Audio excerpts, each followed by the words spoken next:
బాపట్ల జిల్లా పర్చూరు నియోజకవర్గ TDP MLA అభ్యర్థి ఏలూరి సాంబశివరావు నామినేషన్ వేశారు. ఎంఆర్ఓ ఆఫీసులో ఆయన నామినేషన్ దాఖలు చేశారు. ఈ సందర్భంగా మాటూరు మండలం ఇసుక దర్శిలోని ఏలూరు క్యాంపు కార్యాలయం నుంచి పర్చూరు వరకు భారీ ర్యాలీ నిర్వహించారు. ఏలూరుకి గ్రామాన మహిళలు మంగళహారతితో స్వాగతం పలికారు. కేరళ వాయిద్యాలతో నామినేషన్ కార్యక్రమం పండుగ శోభను సంతరించుకుంది. ఈ కార్యక్రమానికి టీడీపీ, జనసేన, బీజేపీ శ్రేణులు పెద్ద సంఖ్యలో హాజరయ్యారు.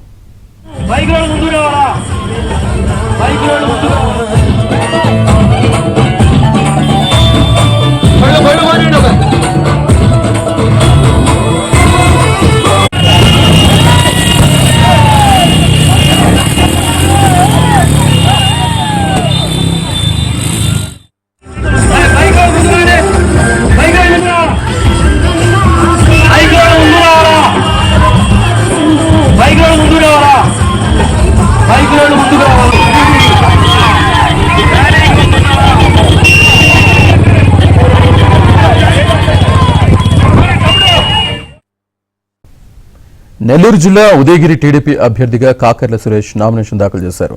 వింజమూరులోని టీడీపీ కార్యాలయం నుంచి ఉదయగిరి వరకు కూటమి శ్రేణులతో కలిసి భారీ ర్యాలీగా వెళ్లిన ఆయన తహసీల్దార్ కార్యాలయంలో నామినేషన్ దాఖలు చేశారు. ఉదయగిరి నియోజకవర్గం నలుమూలల నుంచి పెద్ద సంఖ్యలో టీడీపీ, జనసేన, బీజేపీ శ్రేణులు తరలిరావడంతో రోడ్లన్నీ కిక్కిరిసి పసుపుమయంగా మారాయి.